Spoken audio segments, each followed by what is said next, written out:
미국 경제 진짜 좋아진 걸까요? 트럼프 대통령이 요즘 무역수지 수치 하나로 세상을 뒤흔들고 있습니다. 봐라. 내 관세 정책 덕분에 미국이 살아났다.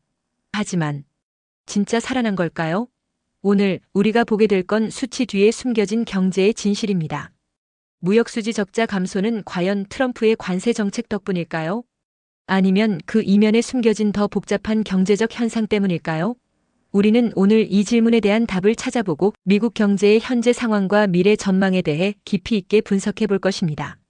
이 영상을 통해 여러분은 단순히 숫자 뒤에 숨겨진 진실을 파악하고 다가오는 경제적 변화에 현명하게 대비할 수 있는 통찰력을 얻게 될 것입니다.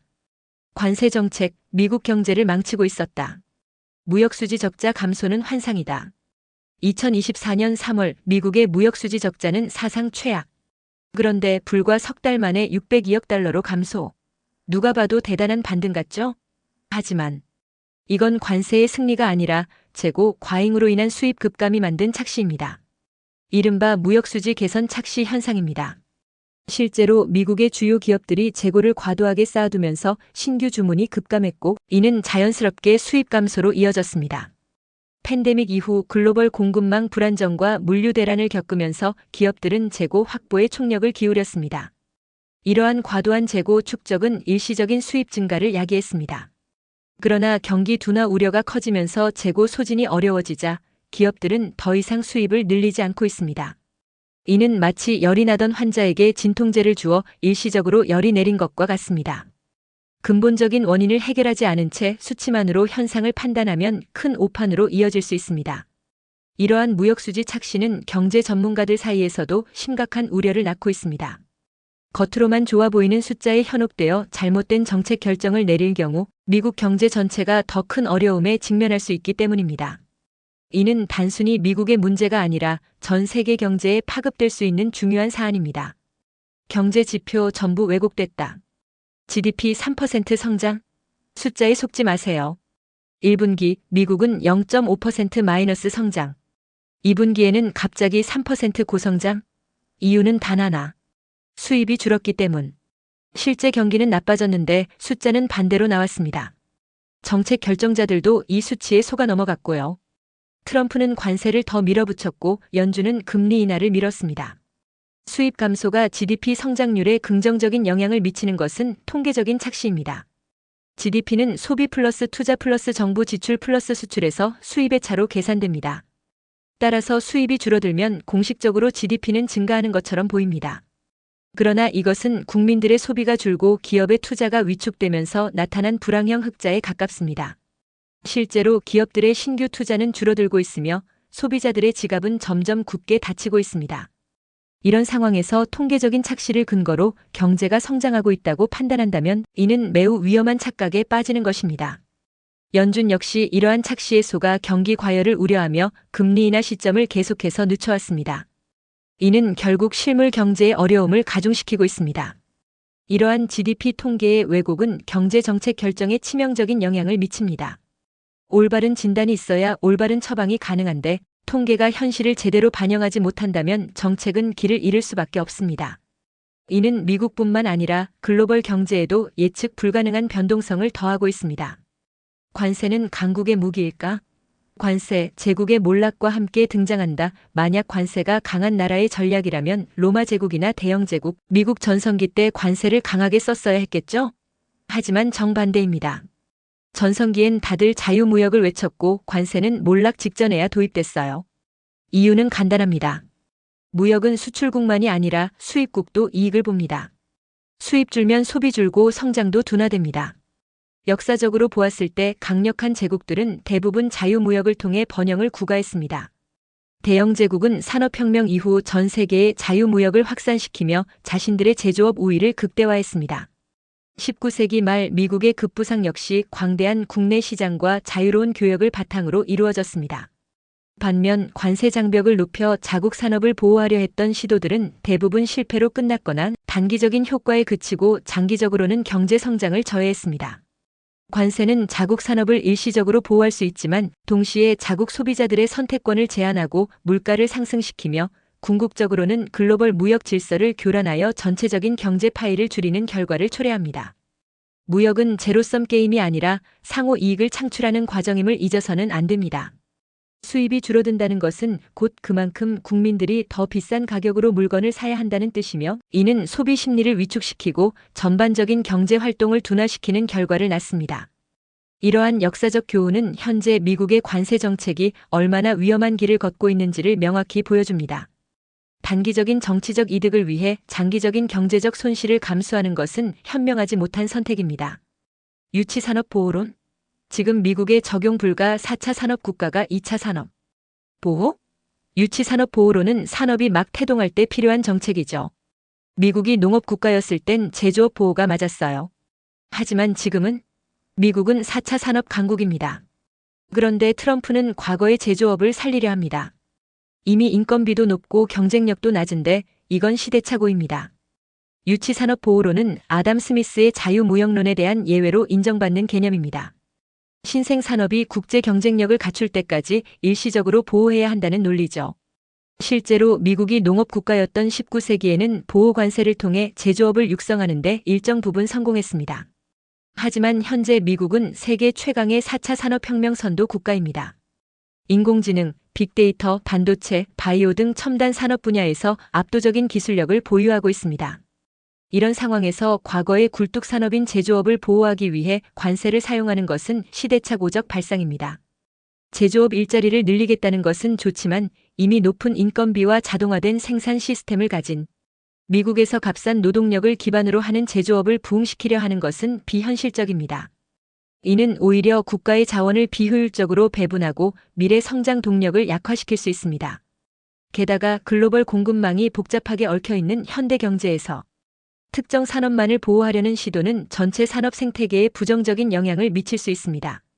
미국 경제는 더 이상 단일 산업에 의존하는 구조가 아니며 첨단 기술과 서비스 산업이 주도하는 경제로 진화했습니다. 이러한 변화를 무시하고 과거로 회귀하려는 정책은 결국 미국 경제의 경쟁력을 저하시키고 글로벌 시장에서의 리더십을 약화시키는 결과를 초래할 것입니다. 진짜 관세 효과는 아직 시작도 안 했다. 10월 미국 경제의 진짜 후폭풍. 온다. 지금까지는 관세의 예열 단계였습니다. 8월부터는 본격적인 고율 관세가 적용되기 시작합니다. MBC 기사 보셨나요? 지금 사야 할 품목 리스트까지 나왔습니다. 왜냐고요? 물가가 이제 폭등할 거니까요. 미국 소비자들 이미 지갑 닫기 시작했어요. 예일대학교 예산연구소의 분석에 따르면 2025년 초 미국의 평균 관세율은 2.5%에서 18.3%로 급등하여 1934년 이후 최고치를 기록했습니다. 2025년 7월 31일에 발표된 새로운 상호 관세율은 8월 7일부터 발효되어 중국, 캐나다, 멕시코를 제외한 국가들에 대한 평균 유효 법정 관세율을 소폭 인상했습니다. 골드만삭스 이코노미스트들은 미국 기업과 소비자들이 관세 비용의 대부분을 흡수하고 있다고 추정하며 월마트, 나이키, 베스트바이, 프록터 앤드 갬블 등 주요 기업들이 이미 가격을 인상한 것으로 보고되었습니다. 이러한 관세율 상승은 단기적으로 물가 수준을 1.8% 상승시키는 요인으로 작용하며 이는 평균 가구당 연간 $2,400의 소득 손실과 동일한 것으로 추정됩니다.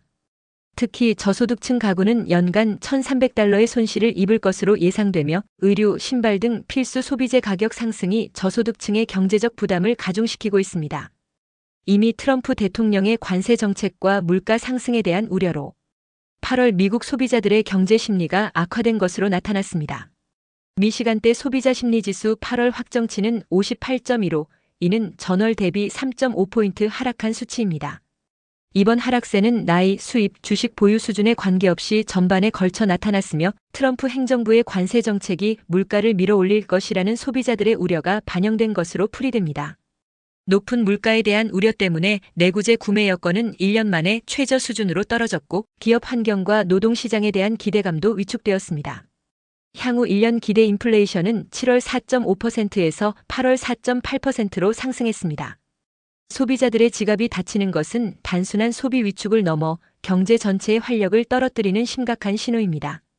이는 결국 기업의 생산과 투자 감소로 이어져 악순환을 형성할 수 있습니다. 고용 통계까지 뒤틀렸다. 실업자는 늘었는데 데이터는 숨겼다. 미국 노동통계국이 고용 데이터를 역대급으로 수정했습니다. 5월 14.4만 명, 1.9만 명, 6월 14.7만 명 1.4만 명 왜 틀렸을까요? 기업들이 관세 대응하느라 통계에 제대로 응답 못했거든요. 2분기 고용 줄어든 게 이제서야 드러났고 트럼프는 통계국장 해임으로 대응했습니다. 이제 진짜 상황은 더 숨겨질지도 모릅니다. 이러한 고용 통계의 조작 또는 왜곡은 매우 심각한 문제입니다. 고용 지표는 경제의 건강 상태를 보여주는 가장 중요한 지표 중 하나인데 이것이 제대로 반영되지 않는다면 정부의 정책 결정은 물론 기업과 투자자들의 의사결정에도 혼란을 초래할 수 있습니다. 기업들이 관세 정책에 대한 불확실성으로 인해 고용 계획을 수정하고 통계조사에 제대로 응하지 못하는 상황은 관세가 단순한 무역 장벽을 넘어 경제 전반의 불확실성을 키우고 있음을 방증합니다.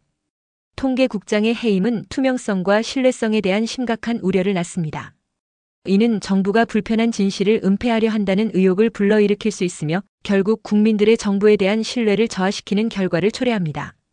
고용시장의 실제 상황이 제대로 드러나지 않는다면 노동자들은 미래에 대한 불안감을 더욱 크게 느끼게 될 것이고 이는 소비 위축과 경제활동 둔화로 이어질 수 있습니다. 결국 돈을 푼다. 그런데 돈을 풀면 다 해결될까? 미 재무부는 지금 오퍼레이션 트위스트에 들어갔습니다. 사실상 유사양적 완화죠. 연준도 곧 금리를 내릴 가능성이 큽니다. 문제는 그 다음입니다. 돈을 풀면 인플레이션이 옵니다. 이미 금값이 반응하기 시작했어요. 달러 신뢰 하락금으로 도피. 이건 시작일 뿐입니다. 미 재무부가 시작한 오퍼레이션 트위스트는 장기 국채를 매입하고 단기 국채를 매도하여 장기 금리를 낮추는 정책입니다. 이는 기업의 투자와 주택 구매를 촉진하여 경기를 부양하려는 목적을 가지고 있습니다. 연방준비제도 패드 역시 금리 인하에 대한 압박을 받고 있으며 곧 금리를 내릴 가능성이 매우 높습니다. 그러나 이러한 통화 완화 정책은 양날의 검입니다. 단기적으로는 유동성을 공급하여 경기 침체를 막는 데 도움이 될 수 있지만 장기적으로는 심각한 인플레이션 압력을 야기할 수 있습니다. 이미 관세로 인해 물가 상승 압력이 높은 상황에서 추가적인 유동성 공급은 인플레이션을 더욱 부추길 가능성이 큽니다. 금값이 급등하고 있다는 것은 이미 시장이 달러의 신뢰성에 의문을 제기하고 있으며 인플레이션 해지 수단으로 금을 선택하고 있음을 보여주는 명확한 신호입니다. 이러한 인플레이션은 특히 저소득층에게 더 큰 타격으로 다가올 것입니다. 물가 상승은 실질 소득의 감소를 의미하며 이는 결국 소비 위축과 경기 둔화로 이어지는 악순환을 유발할 수 있습니다. 과거에도 과도한 통화량 증가는 결국 하이퍼 인플레이션으로 이어진 사례가 많습니다.